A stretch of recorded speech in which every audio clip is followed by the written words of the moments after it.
so we can be free. All the to the side, all the to the side, running from my head, running from my head, running from my head, all the to the side. What is up, guys? Today I'm going to be going over a couple of reasons as to why I think Shinobi Striker is going to fail. Now, before you click off this video, I really do think that these are some somewhat valid points. If not, they are extremely valid, because, you know, like, these are ongoing problems in the game right now. Now, before anybody start disagreeing with me saying that it's a demo, like, you can't really hide behind that word, okay? I know you want to, you may want to, but you can't hide behind that word. You can't hide behind beta either, which is why I waited for the demo to come out. After playing the first beta, the second beta, and as well as the demo, I think I have enough information. Now, before you try to hide behind the word demo, don't forget that this is actually somewhat a product of the full game, but is just it's severely limited, because it's a demo. They can't give you everything, not yet at least.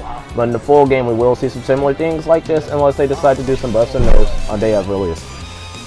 And to get into this, I'm going to start off with what I think and what other people agree to be one of the most annoying problems that this game has. And that would be the range spam. Now, if you've ever fought a ranged player, I'm pretty sure you've gotten hit by like 20 kunais in a matter of like 5 seconds and 12 fireballs. No, that's an exaggeration, but like, come on. The fireballs are very annoying, and to top it all off, you're constantly getting stunned by the kunai. Now, the kunai remind me very similar of, you know, the key stun spam in Xenoverse 2. Like, if you get stamina broken, they hit you with one key blast to reset the combo. And that's what happens in this game a lot. Alright, so if you ever play against the ranged player, you may encounter this. Another thing is the weak healer. Now, I'm a healer main. At first, my intentions were to be either defense or ranged, but ranged, everybody talks shit about it, so I just don't want to play it, because I don't want people coming to me with all the salt saying, oh, you play ranged, you're not good. But instead, I'll just play healer. I like healer, but the thing about the healer is I feel like they're kind of too weak. Now, I can understand why it's a trade-off for them having low attack, because they're a healer. I mean, in most games, healers always have low attack, so that's kind of understandable, but I do feel like they should be a tad bit stronger, or like increase how long their combos is, because based on what I've seen, they have the shortest combos in the game. The combos are only about like 4 or 5 hits, maybe like 3 or 4, I don't know, but it's somewhere around 4, and I feel like that should be changed. The next one is randoms. Now, I know that they want to try and encourage team play in this game, but you can't really play as a team if you don't actually have friends or communication or anything, because randoms in this game will play whatever they want. And I see that as a major problem. When randoms play the game, they typically they don't do what they're supposed to do. They don't help capture objectives. In some cases, not all cases, but in some cases, you will run into randoms that don't know what they're doing, and it's very frustrating, especially in the Ninja World League, because during the demo, everybody's trying to play the Ninja World League because they want to get those scrolls, they want to level up, for when the game comes out, they'll have some pretty decent stuff. And when you got randoms on your team, that just doesn't seem possible. Alright, so on to another thing, a defense mechanism. Now, I know that you have the substitution jutsus and deflects, but I feel like there should be something to counter getting triple to quad teams, because in most cases, like flag battle or combat battle, that will happen, where you get jumped by maybe the whole team or maybe 3/4 of the team, and it's not fun, because once you sub, sometimes you be panicking, and when you sub, because you don't know if it's gonna work, you sub and then you fly back into the enemy territory, or either you don't sub too far away from them and you just get caught.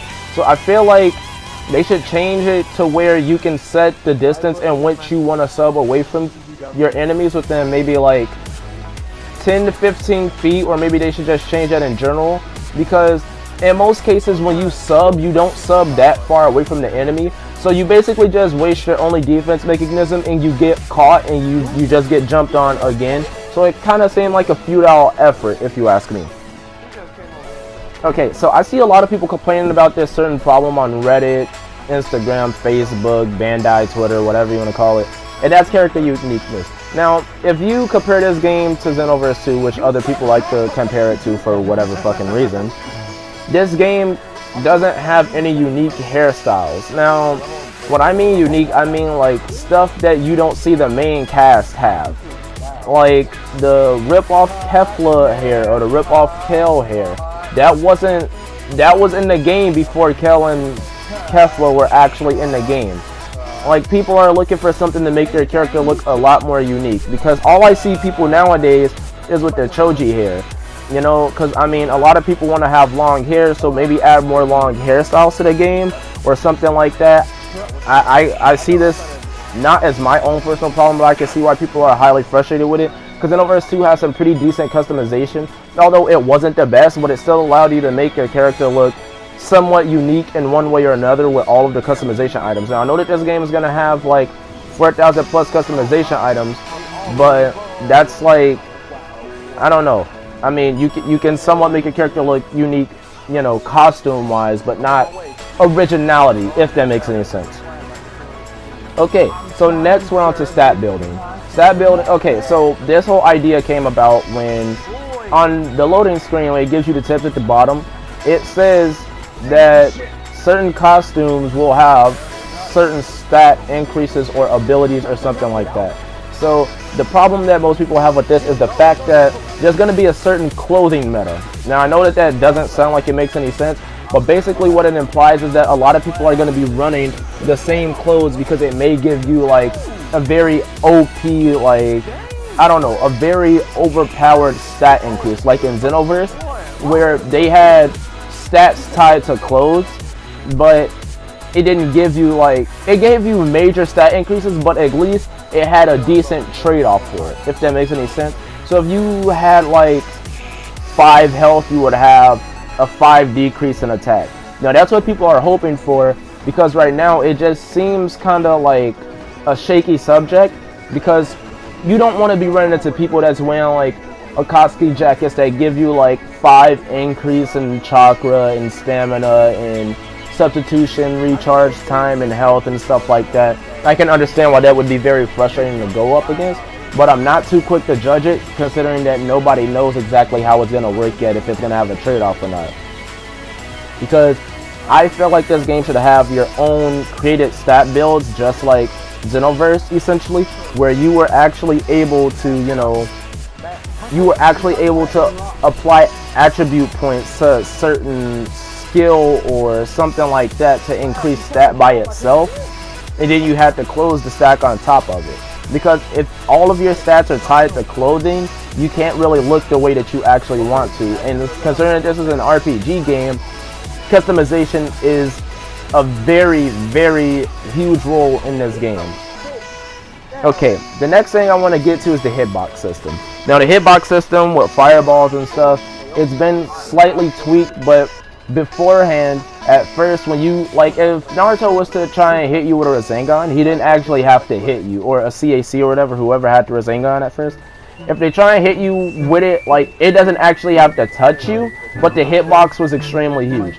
Now, while I'm bringing this up, the defense type has a very huge hitbox on their sword. Now, I can understand why they have a giant forward hitbox in front of them, because, I mean, it is a very huge sword, but the problem that I have is the fact that sometimes when you're swinging it, you hit people that's behind you. So you seem like you're very safe on a lot of your moves if you're a defense type, which is kind of BS if you ask me, because if your healer is getting beaten by a defense type and you're trying to help out your healer get safe, then you're getting hit while you're behind them. It just causes a lot of problems, you know, like it gets people extremely frustrated, because after they kill your healer, they can turn around and kill you because the hitbox is just that big. And there's not really much that you can do unless you make them waste their substitution. The next thing I want to get to is the camera angle. Alright, this is going to be the last point, but the camera angle is absolutely horrible, okay? If you're in a corner, you cannot see what you're doing or where you're going or whatever. You're just sitting in the corner, and instead of them actually making the camera clip through the building so you're still in that third person POV, you're actually in first-person POV, which makes it really hard to actually see what's going on, because when you're in that POV, like, you can only see your enemies, and like they're like really close to you, and you can't really see what's the obstacles around you, if that makes any sense. So like, say for instance, like you're in a corner, like on the Hidden Rain village map. Now, one of the platforms at the bottom by the water, you can actually get trapped in the corner, and on the side of you there's a platform. It's not shaped the normal way, so you wouldn't actually know that that platform is there, and you may like find an opening and try and move that way, but that thing is in your way. Because you can't see it, you get caught again. So I feel like they should adjust the camera angle to where it's like overhead view or something when you get trapped in the corner, so you can see exactly where you're going, because that's really, really bad when you don't know where you're going and you're just getting beat in the corner. Now, that's pretty much it for like these points that I have for the game. There's a lot more that could be changed, but I'm not gonna go into that right now, because I'm gonna wait around to see if they're gonna fix it, considering that the release is right around the corner, okay? But I already know that people are saying there's not a lot of hype around this game, but I mean, it's actually a lot of hype, because I mean, it's a CAC Naruto game. I mean, either way it goes, I'm still gonna get it, because I pre-ordered it like a retard instead of actually seeing what was gonna actually go down. But I just pre-ordered it because I wanted pain, but I mean, like, it's like whatever, because I got it for free technically. I'm not gonna go into that detail either, but if you agree with one of these points, or if you have been in a situation with one of these points that I have actually named, then drop a like, or like if you know any other problems with this game that I haven't mentioned, go in the comments and let me know what these problems are that you've encountered that I probably haven't went over yet, and we can, I don't know, maybe like see what we can do, try and get this to Bandai's attention if this is possible. I don't know, because these things are very game breaking, and if they aren't fixed by the time the game releases, this game is gonna die really quick. And they also need more missions and stuff. But I'm not gonna hold you guys too long. That's all I'm here for. And if you enjoy the game, that's you. But until next time, I'm out. Peace.